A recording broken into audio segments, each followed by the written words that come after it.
आपण सध्या आहोत एअरपोर्ट रोडच्या मुख्य रस्त्यावर तुम्ही बघू शकता पाठीमागचा रस्ता आहे हा गुंजन पास आणि इथे एक अत्यंत धोक्याची स्थिती निर्माण झालेली आहे। धोक्याची स्थिती काय आहे ती मी तुम्हाला समजून सांगणार आहे, कारण की गुंजन येरवडा चौकातून तर पूर्ण एअरपोर्ट पर्यंत तुम्ही थोडा पाठीमागे दाखवू शकता। एअरपोर्ट रोड पर्यंत एक सुद्धा स्पीड ब्रेकर नाहीये, कंटिन्यूअस व्हीआयपी मुवमेंट्स असतात, कंटिन्यूअस फेटल ऍक्सिडेंट्स इथे होत असतात। आणि दुसरी धोक्याची स्थिती म्हणजे ही जी भिंत आहे ही अपुरी तुटलेली भिंत आहे। तुम्ही दोन्हीकडे बघू शकता, ह्याला धडकून नागरिकांचा अक्षरशः जीव चाललेला आहे, हातपाय तुटत आहे, तरी पण महानगरपालिकेला आता सुद्धा जाग येत नाहीये। 8 दिवसापूर्वी 12वी शिकणारा एक तरुण एक युवक त्याचा या स्पॉटवर जीव गेलेला आहे, तरी पण महानगरपालिकेला जाग आलेली नाही। आपल्या बरोबर काही स्थानिक नागरिक आहेत, आपण त्यांच्याकडनं जाणून घेऊयात। भिंत बघितली, अत्यंत धोक्याची स्थिती आहे। रात्रीच्या वेळेस इथं लाईटी सुद्धा नसतात, एवढ्या गाड्या फास्ट असतात, एक स्पीड ब्रेकर नाही, 3 किलोमीटरचा स्ट्रेच आहे, त्यात ही भिंत 8 दिवसापूर्वी एका नागरिकाचा एका युवकाचा जीव गेलेला आहे। काय म्हणणं आहे आपलं? मी या ठिकाणचा स्थानिक रहिवासी आहे।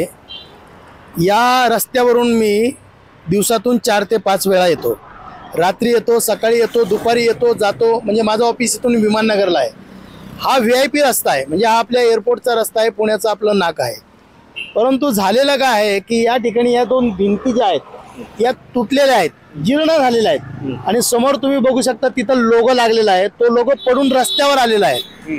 त्या लोगोला धडकून लोकांची अपघात होण्याची शक्यता आहे।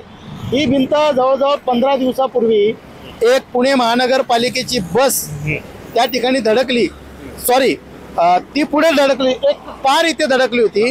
त्यानंतर हे काम तात्काळ होणं गरजेचं होतं, ही भिंत दुरुस्त होण्याची गरजेचं होतं, परंतु ती झालेली नाही। एक 8 दिवसापूर्वी इथून क्रॉस होऊन पुणे महानगरपालिकेची बस आपण जिथे थांबलोय तिथून एक 50 मीटरवर ती बस गेली, आणि मुलगा त्या ठिकाणी असा क्रॉस होऊन पुढे गेल्याच्या नंतर त्या बस खाली तो आला, बसने त्याला उडवलं, आणि जाग्यावर इंदिरानगर बर्मासेलमध्ये राहणारा एक 22 वर्षाचा तरुण, 12वी मध्ये 22 पण नाही, साधारणपणे 20-19 वर्षाचा असेल, त्याचा अपघात झाला आणि तो जागेवर मृत पावलेला आहे। आणि ही एक घटना नाही, अशा अनेक घटना आहे। बरं, काही महिन्यापूर्वी तिथं एक महिला आहे, कार जाताना त्यांचा सुद्धा ऍक्सिडेंट होऊन त्या सुद्धा अपघात झाला होता। वारंवार त्या ठिकाणी अपघात होत आहेत। माझी पुणे महानगरपालिकेला किंवा संबंधित खात्याला किंवा आरटीओ असेल किंवा ज्यांच्या कोणाच्या अधिरिक्यामध्ये असेल त्यांना एक विनंती आहे की तात्काळ आपण ही भिंत एक तर काढावी किंवा ही भिंत एक तर दुरुस्त करावी, आणि समोर त्या भिंतीवरचा जो लोगो आहे तो जो रस्त्यावर आलेला आहे तो देखील काढून टाकावा। रात्रीची ही भिंत दिसत नाही, त्या ठिकाणी तुम्ही रेडियम लावले पाहिजे, कारण सरळ येणारा माणूस त्या भिंतीला धडकतो आणि बऱ्याच वेळा धडकून अपघात झालेला आहे। असं माझं पुणे महानगरपालिका असेल, आरटीओ असेल, संबंधित खात्याला माझी एक नागरिक म्हणून एक विनंती आहे आपल्या चॅनलच्या माध्यमातून की आपण तात्काळ ही समस्या सोडवावी आणि नागरिकांचा जो जीव मुठीत घेऊन प्रवास करावा लागतो तो तुम्ही सॉल्व्ह करावा, अशी माझी विनंती आहे। ना हे झालं एक प्रश्न। दुसरा प्रश्न म्हणजे जो स्पीड ब्रेकरचा प्रॉब्लेम आहे की स्पीड ब्रेकर नाही, नागरिक रात्रीच्या वेळेस कंट्रोल होत नाही गाड्या, त्यामुळे पण अपघात होत आहेत।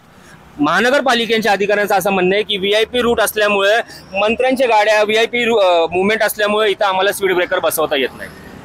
त्याच्यामध्ये आपण काय क्लॉज आहे तो बघितला पाहिजे। लोकांची मागणी रास्त आहे की इथे स्पीड ब्रेकर असायला पाहिजे, परंतु वाहतूक विभागाचा जो क्लॉज आहे की व्हीआयपी रस्त्यावर आपण टाकू शकतो स्पीड ब्रेकर किंवा नाही टाकू शकत, हा क्लॉज आपण केला पाहिजे।